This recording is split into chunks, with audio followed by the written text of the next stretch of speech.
The Disappearance of Haruhi Suzumiya is a direct sequel to the 2009 anime series called The Melancholy of Haruhi Suzumiya. The plot of the movie goes as follows. One day, Haruhi Suzumiya mysteriously goes missing, and all of a sudden no one remembers her except for Kyon, the main protagonist. And not only that, but Mikuru claims she has never known Kyon before, and Koizumi is missing. I'm not gonna lie, you should still watch the anime series first before diving into this movie, or else you'll have no idea what the fuck's going on. But if you like sci-fi anime sort of like Steins Gate, you'll definitely enjoy this movie.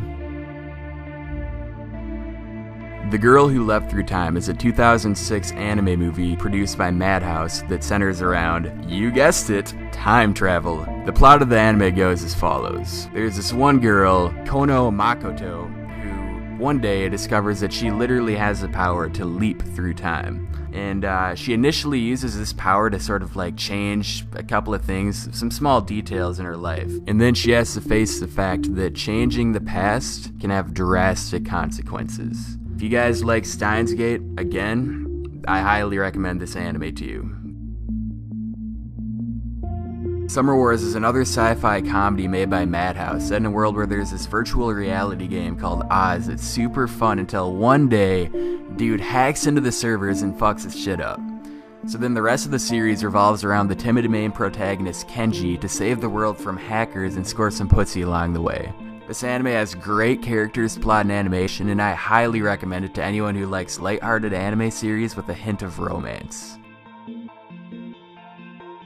Sword of the Stranger is an action-adventure made by Studio Bones that's set in the Sengoku period in Japan, where you've got this Ronin called Nanashi who saves this little boy from the Chinese militia at an abandoned temple and becomes his bodyguard. Sword of the Stranger is among the best action anime I've seen, and if you've enjoyed anime such as Samurai Champloo and Rurouni Kenshin, you should definitely check this movie out. Sento Chihiro no Kamikokokashi, or in other words, Spirited Away, is an anime where you got this 10-year-old girl who goes on a psychedelic trip through the consciousness of her imagination, and I'm just kidding, no.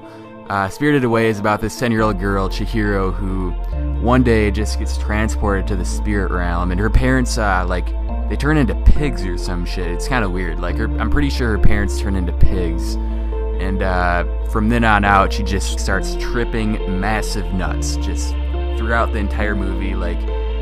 This is a very trippy movie. If you do acid or some shit, or if you're on shrooms or something and you watch this anime, you would probably just blow your mind out of your brain. This movie is very trippy, but it's got really good artwork, really good animation, very good soundtrack. If you like a lighthearted anime, maybe with a supernatural hint to it, definitely check Spirited Away out. The Wolf Children is a fantasy slice-of-life anime produced by Madhouse set in modern-day Japan, where you have this one, somewhat kawaii girl who bangs a wolf and has wolf children. The rest of the anime is more or less then about her attempting to raise these adorable little creatures and facing the challenges that come their way. This is a sad anime, but also can be happy and uplifting at the same time. If you enjoy slice-of-life anime, or you're female, definitely check this one out. Berserk is a seinen about Guts, an immensely strong sword for hire who one day is bested in a duel by Griffith, the leader of the mercenary band, the Band of the Hawk, and is forced to join his army. Berserk is hands down the most brutal, unpredictable anime I have ever seen. And honestly, this is the one anime on this list that I'll admit isn't for everyone. If you're disturbed by mature themes such as gore, rape, and torture, don't watch this anime. However, if you enjoy these things in anime, like me, cheers mate.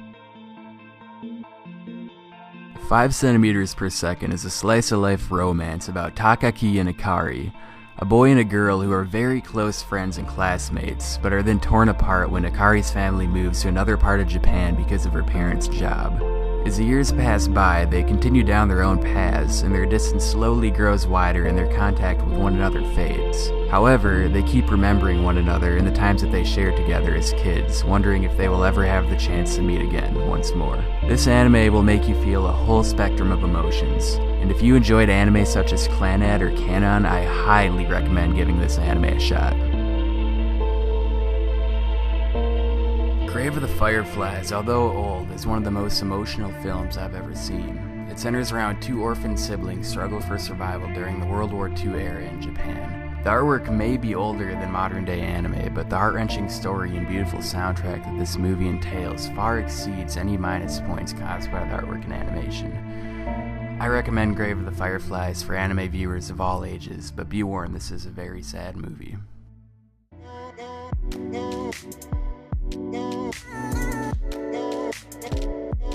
The End of Evangelion, the movie remake of the finale of Neon Genesis Evangelion, is a masterpiece. I remember when I first started watching Neon Genesis Evangelion, everyone always used to say to watch the first 22 episodes of the series, skip the last 2 episodes, and then go watch the end of Evangelion. I can attest to this, and I agree with this. And I can see why everyone says to do this now. Basically, the first 22 episodes of the series are all just straight up build up for the end of Evangelion. And then when you watch the end of Evangelion, you just get smacked in the face and your cock just goes hard. Because that shit is crazy. But yeah, that about wraps up this video. Let's get a discussion started, guys. Comment some shit down in the comment section. Like and subscribe. And yeah, peace.